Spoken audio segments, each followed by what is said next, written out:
So, hello mga kababayan, magandang araw po sa inyo lahat dyan.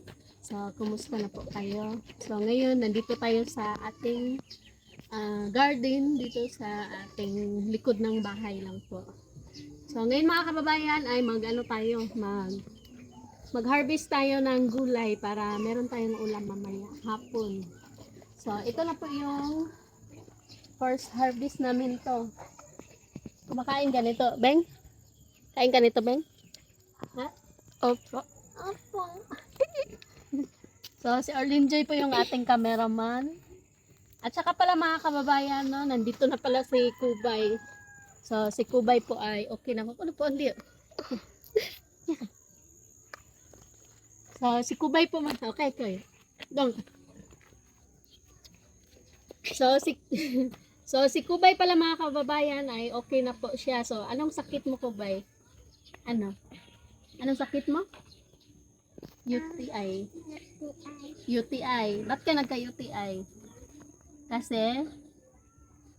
Kasi umiinom ka ng soft drink. So, ayan mga kababayan, no? So, nagka-UTI po si Kubay kaya ayan, nilagnat siya, sumasakit yung, ano yung sumasakit sa'yo, Kubay? Yung chan mo. So, kumustahin mo yung mga viewers mo na nag-alala sa'yo? Hello po. So, okay na po si Kubay mga kababayan, no? So, wag na po kayo mag-alala ni Kubay dahil nagamot na po siya. Anong sabi ng doktor? Ewan na daw ako nag-uminom ng soft drinks. Yung iinom ka daw ay dapat makaubos lang daw ako ng madaming tubig. Yan. Tsaka buko. Buko. Humina yata yung boses natin ngayon. Ha? Bahala na. Bahala na. So, okay ka na. Wala ka nang naramdaman. So, mag-hi ka sa mga followers mo dyan. Hello.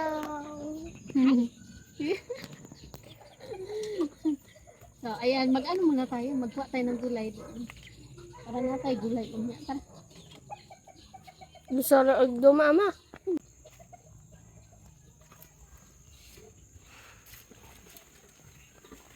Ano gitang si mama? Mako na Naawa ka doon. Maitong. So, ayan mga kababayan, no, kapag meron talaga tayong itatanim kahit dito sa, kahit dito lang po sa paligid ay ma-harvest po talaga natin kapag kailangan na.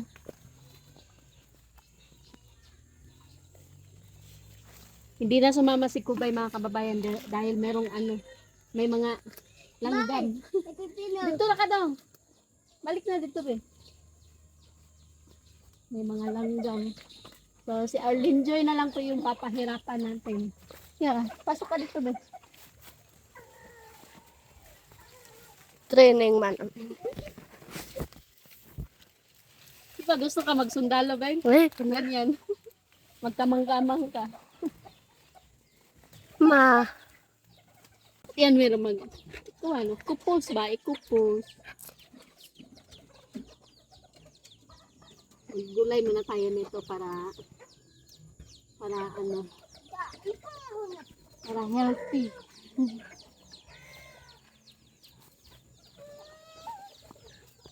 Tapos meron din tayong alugbati dito mga kababayan. Ito sobrang taba. Yan. So, hindi muna natin kukunin yan. So, doon din. I-post na pa, Beng. Mga kababayan, meron din alugbati dito. Kaya lang, siya. Ang dami ng mga sira. Tapos, ang daming itong. Tapos, dito din mga kababayan, may mga tanim din po kami dito. May tao. Ba't do ka? Balager dog. Dito mga kababayan, meron din po kami mga tanim dito na sitaw. Ayan. So, dito lang po yan sa likod ng bahay namin. So, dyan, higaan na po namin yung nandyan. Tapos, dito sa likod, meron na mga gulay. So, dito, magtorta din eh. Torta. So, ito naman, si Jan Jan. So, siya po yung, dito, kusinero. Siya po yung tighipos ng mga dumi ng iring.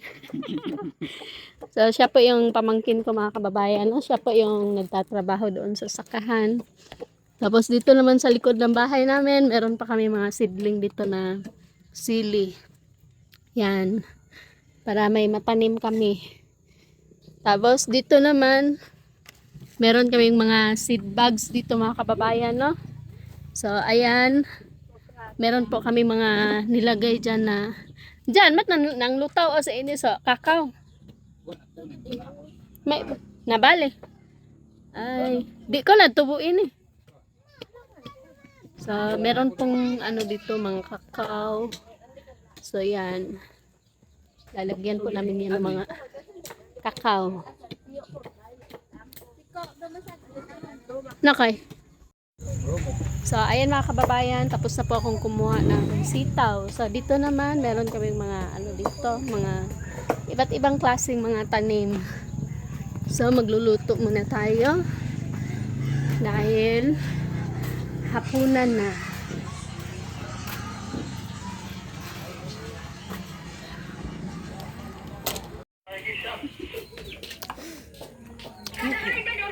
Ano yan, next? Anong pangalan yan? Ha? Bito kang buhaboy. Bito kang baboy. Macaroni. Ang kuwan dyan? Ayan. Iitim ka niyan, Nits. Huwag ka magpaaraw. Ayan si Nits mga kababayan. Nagmerienda. So, inighuman ni mag-inom anak, Nits. Mag-inom ka tubig daghan. Daghan ni mag-tubig. Para magwapa ka. No. Nada. Tingnan niyo yung beauty ni Nits. Huwag mo parawan. Huwag mo parawan.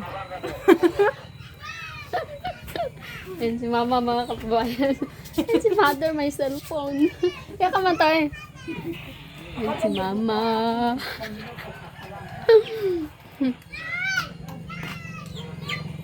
Chan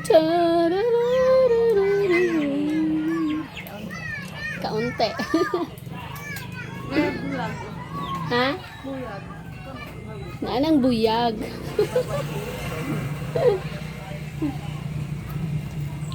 Hindi kang barkanits.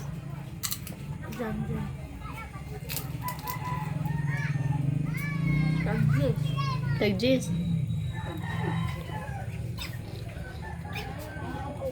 Sarap. Ay, taas lumapod. Ay.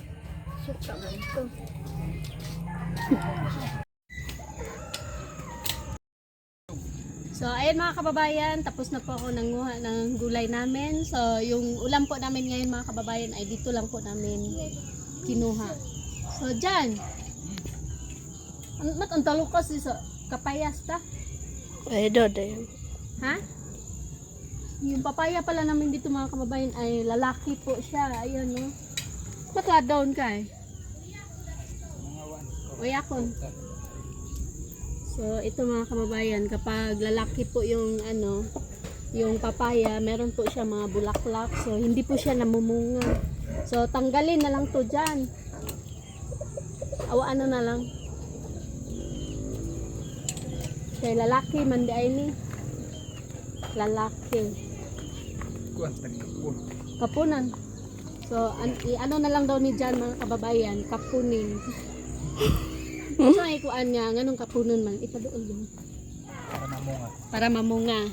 So, ganyan po mga kababayan, kapag lalaki po yung papaya nyo, pwede nyo siyang kapunin para maging babae po siya. Tulion. So, ganyan lang po, tutusukin po siya ng ng sundang. Yan. So, mamumunga na po yan mga kababayan. No? So, abangan natin kung mamunga ba talaga yan. Kapag hindi, palpak talaga to dyan. So, ayun mga kababayan, galing pala si Nanay Lorna dito sa bahay.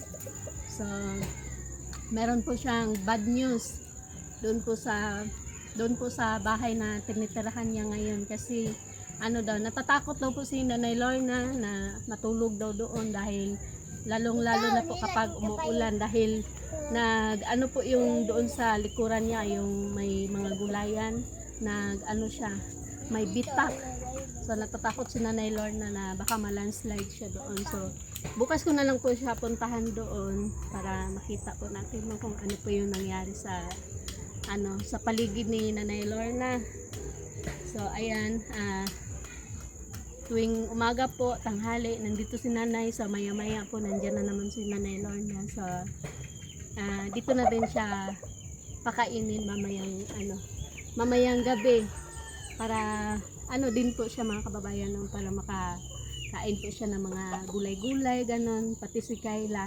Tapos si tatay po kasi mga kababayan, minsan lang po kasi siya pupunta dito, tapos minsan pinapadalhan ko lang po siya ng mga gulay.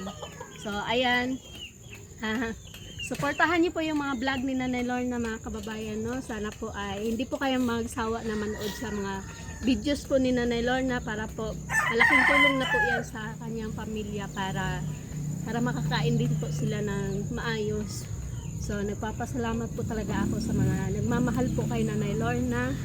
So patuloy niyo po siyang suportahan mga kababayan, no? Dahil meron po siyang apo. Kawawa naman po si Kayla, lalong-lalo na si Ray. Tarong ang kamera mo. Oh. Unsa man? Ambe. So, meron tayong ngayon. Good news. Ano yan? Million? Kuya, ambe. Hala. 2. Kulag 5. 5 pesos? Oh, to ang 5 kataling na to. Silyo. So, ito po yung benta natin sa mga kababayan. Sa pipino. Wow. So, yung pipino po natin ng mga kababayan is siya? 90 kilos? 90 kilos, ne? Sige na. Oh, 90 kilos. So, 13 ang kalya. so yung ampalaya is 13 kilos. Wow. So, meron tayong income ngayon na 3,155. So, malaking tulong na po ito. 3,000. So, ayan mga kababayan, tapusin ko na po yung video ko. Maraming salamat po dahil meron na kaming pambili ng bigas. Stop. So, hanggang dito lang po. Dorate mo, cameraman si Opox.